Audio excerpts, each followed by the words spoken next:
Welcome back to F&T Tamil. F&T Tamil சேனலுக்கு உங்களை அன்புடன் வரவேற்கிறேன். நாம் இன்றைக்கி பார்த்திங்கன்னா ஒரு சூப்பரான நாட்டுக்கோழி வறுவல் தாங்க செய்ய போகிறோம். அதுவும் பார்த்திங்கன்னா கிராமத்து நாட்டுக்கோழி வறுவலுங்க. அதுக்கு தேவையானதெல்லாம் நம்ம எடுத்து வச்சுட்டோம். 1 கிலோ நாட்டுக்கோழி, சுத்தமான ஒரிஜினல் நாட்டுக்கோழி வெட்டி வாங்கிட்டு வந்து க்ளீன் பண்ணி 2 தண்ணி ஊற்றி க்ளீன் பண்ணி வச்சுருக்கிறோம். அடுத்தது பார்த்திங்கன்னா கருவேப்பிலை, அப்புறம் பார்த்திங்கன்னா வரமிளகா. 1 கிலோவுக்கு நம்ம ஒரு 10 வரமிளகா எடுத்து வச்சுருக்கிறேங்க. அதுபோக சின்ன வெங்காயம் பார்த்திங்கன்னா 1 கப்பு, பார்த்திங்கன்னா ஒரு 1/4 கிலோவுக்கு கொஞ்சம் அதிகமாக இருக்குது, ஒரு 300 கிராம் இருக்குங்க. அடுத்தது நம்ம சீரகம் தாளிக்கிறதுக்கு ஃபஸ்ட்டு சீரகம் சேர்த்திக்க போகிறோம். அடுத்ததாக நம்ம தக்காளி சேர்த்திக்க போகிறோம். அதுக்கடுத்தது பார்த்திங்கன்னா நம்ம மஞ்சத்தூள், மிளகாத்தூள், மல்லித்தூளுங்க. இது வீட்டில் அரைச்ச மல்லித்தூள், நீங்கள் கடையில் அரைச்ச மல்லித்தூளுமே சேர்த்திக்கலாம். அதுபோல் பார்த்திங்கன்னா கடலெண்ணெய், செக்கில் ஆட்டின சுத்தமான ஒரிஜினல் கடலெண்ணெய். ஃபஸ்ட்டு நாம் அடுப்பை பற்ற வச்சுக்கலாங்க. அப்புறமா நம்ம பாத்திரத்தை வச்சுக்கோங்க. ஒரு 150 மில்லி கடலெண்ணெய் சேர்த்துக்கிறேங்க. பாருங்கள், ஒரு 150 மில்லி சேர்த்துருக்குறோம் 1 கிலோ சிக்கன், நாட்டுக்கோழி சிக்கனுக்கு. நம்ம எண்ணெய் ஊற்றுனதையுமே 1 ஸ்பூன் சீரகம் சேர்த்துக்கிறோம். அடுத்தது நம்ம சின்ன வெங்காயம் சேர்த்துக்கூடாது. இப்போ ஓரளவுக்கு வணங்கிடுதுங்க. இப்போ நம்ம வந்து கருவேப்பிலை சேர்த்திக்கிறோம். கருவேப்பிலை நம்ம 2 கிள்ளி சேர்த்திக்கிறோம்.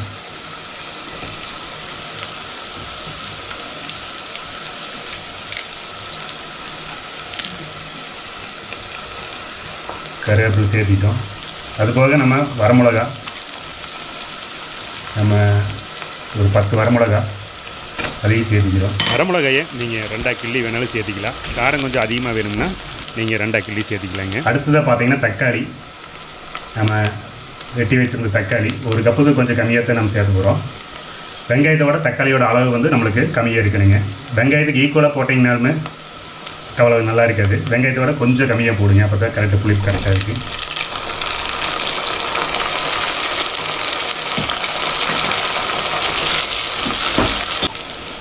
இஞ்சி பூண்டு பேஸ்ட்டு நாம் 1 ஸ்பூன் சேர்த்திக்கிறோம். நம்ம வீட்டில் அரைச்சது இஞ்சி பூண்டு பேஸ்ட்டுங்க. நாம் 1 ஸ்பூன் சேர்த்திக்கிறோம்.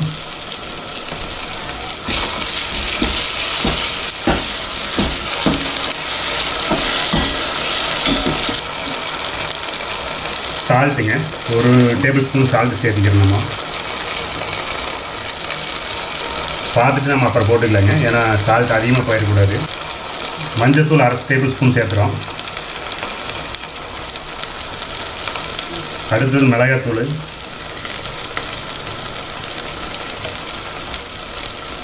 மிளகாத்தூள் நாம் 1 டேபிள் ஸ்பூன் சேர்த்துறோம். ஏன்னா மஞ்சத்தூள் 1/2 டேபிள் ஸ்பூன் சேர்த்துனோம்னா மிளகாத்தூள் 1 டேபிள் ஸ்பூனு. அடுத்தது பார்த்திங்கன்னா மல்லித்தூள், மல்லித்தூள் பார்த்திங்கன்னா 1/2 டேபிள் ஸ்பூன் சேர்க்கணும். 1/2 டேபிள் ஸ்பூன் போடுற மல்லித்தூள். மஞ்சத்தூள் 1/2 டேபிள் ஸ்பூன் சேர்த்துனோம்னா இது 1 டேபிள் ஸ்பூன் சேர்க்கணும் மிளகாத்தூள். அடுத்தது பார்த்திங்கன்னா மல்லித்தூள் 1/2 டேபிள் ஸ்பூன் சேர்க்கணும். இந்த ரேஷியோவில் சேர்த்திங்கன்னா உங்களுக்கு டேஸ்ட் எப்போவுமே நல்லா இருக்குது. இது சமையலோட ரொம்ப முக்கியமான சீக்ரெட் இதுதாங்க. 1:3 ரேஷியோவில் மஞ்சத்தூள், மிளகாத்தூள், மல்லித்தூள் இந்த 3மே நீங்கள் சேர்த்துனீங்கன்னா சமையல் டேஸ்ட் ரொம்ப நல்லா இருக்குது. இப்போ இந்த அளவுக்கு வதங்கி வந்துருச்சு. இப்போ நம்ம சிக்கன் சேர்த்திக்கிறோம். நம்ம க்ளீன் பண்ணி வச்சுருக்கிறோம் சுத்தமாக.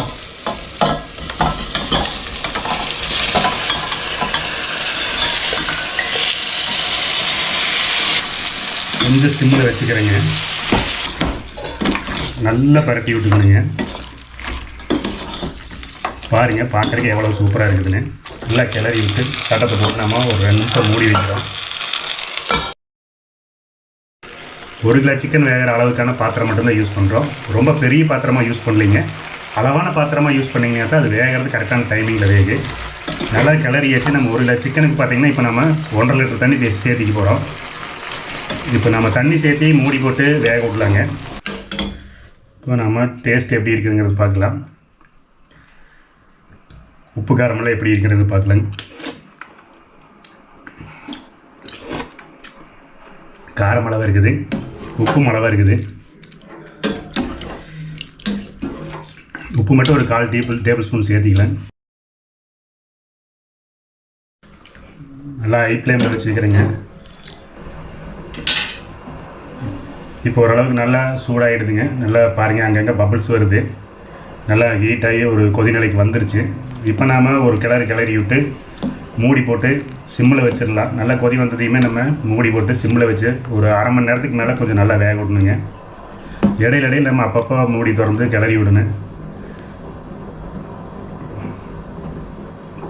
பாருங்கள், அப்படியே லைட்டாக கொதிக்க ஆரம்பிச்சிருச்சு.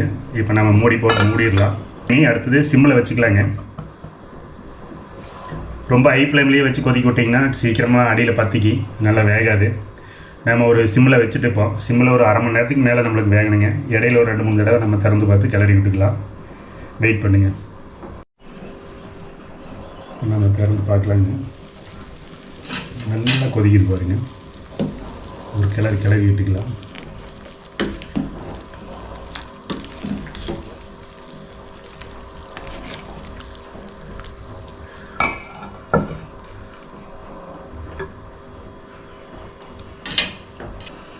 கொதி வந்ததுக்கப்புறம் மூடி வச்சு ஒரு 10 நிமிஷம் ஆயிடுச்சு. பாருங்கள், நல்லா கொதிச்சுட்டு இருக்குது.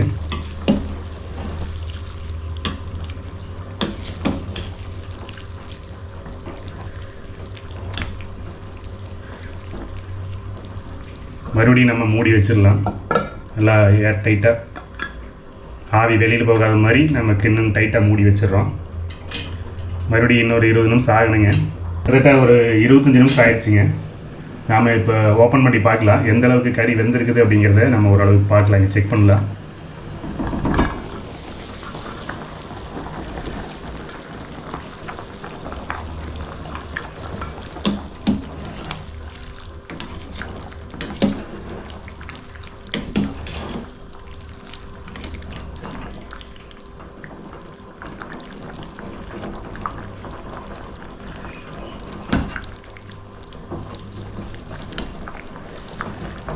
நம்ம ஒரு பீஸ் எடுத்து எந்த அளவுக்கு வெந்திருக்குது அப்படிங்கிறத பார்க்கலாம்.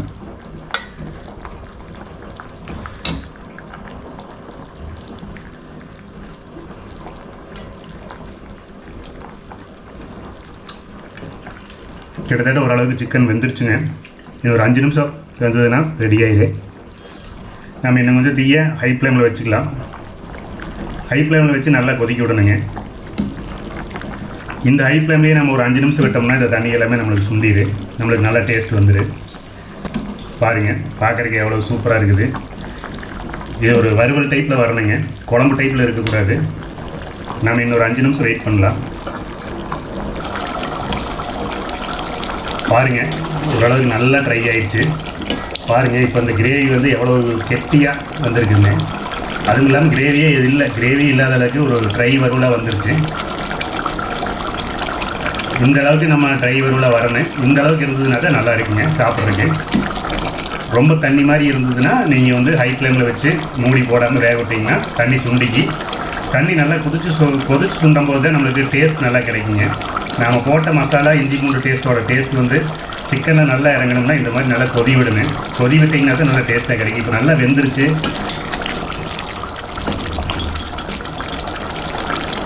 பாருங்கள், சிக்கன் நல்லா வெந்துருச்சு. சுடுது, ரொம்ப சூடாக இருக்குது, அதனால் உடைக்கவே முடியல. சிக்கன் நாட்டுக்கோழி நல்லா வெந்துருச்சுங்க. நாம் இதோட நிறுத்திக்கலாம், இனி சாப்பிட ஆரம்பிக்கலாம். இந்த அளவுக்கு ட்ரை இருந்ததுன்னா போதுங்க. இந்த மாதிரி செமி கிரேவி நம்ம ஒயிட் ரைஸ் கூட அப்படியே சாப்பிட்டுக்கலாம். ஒயிட் ரைஸ் கூட சாப்பிட்றதுக்கு ரொம்ப அற்புதமாக இருக்குது. பாருங்கள், நிறுத்தினதையுமே நம்ம சாப்பிட ஆரம்பிக்கிறோம். போட்டுக்கலாங்க இந்த மாதிரி. பாருங்கள், எவ்வளோ சூப்பராக ஆவி பறக்குது பாருங்கள். இந்த ஆவி பறக்கிறது உங்களுக்கு நல்லா தெரியும்னு நினைக்கிறேன். எப்படி ஆவி போகுதுன்னு பாருங்கள். பாருங்கள், எவ்வளோ சூப்பராக அட்டகாசமாக இருக்குதுன்னு பாருங்கள். நாம் போட்டு சாப்பிட ஆரம்பிக்க போகிறோம். இந்த மாதிரி ஃபுல்லாக சாப்பிட்டா தான் நம்மளுக்கு சாப்பிட்ட மாதிரி இருக்குது. வாங்க நம்ம சாப்பிட்லாம். உண்மையிலேயே சூப்பரான டேஸ்ட்டுங்க, அட்டகாசமாக இருக்குதுங்க. ஒரு கிராமத்து நாட்டுக்கோழி வறுவல்னா இதுதாங்க. அப்படியே சப்பு கொட்டுதுங்க சாப்பிடும்போதே. நீங்களும் நான் சொன்ன மெத்தட்லேயே செஞ்சு சாப்பிட்டு பார்த்துட்டு டேஸ்ட் எப்படி இருக்குதுன்னு கமெண்ட் பண்ணுங்க. இந்த வீடியோ உங்களுக்கு ரொம்ப பிடிச்சிருக்குன்னு நினைக்கிறேன். தேங்க்ஸ் மக்களை, இந்த வீடியோவை இதுவரைக்கும் பார்த்ததுக்கு. மீண்டும் ஒரு சூப்பரான வீடியோவில் விரைவில் உங்களை சந்திக்கிறேன்.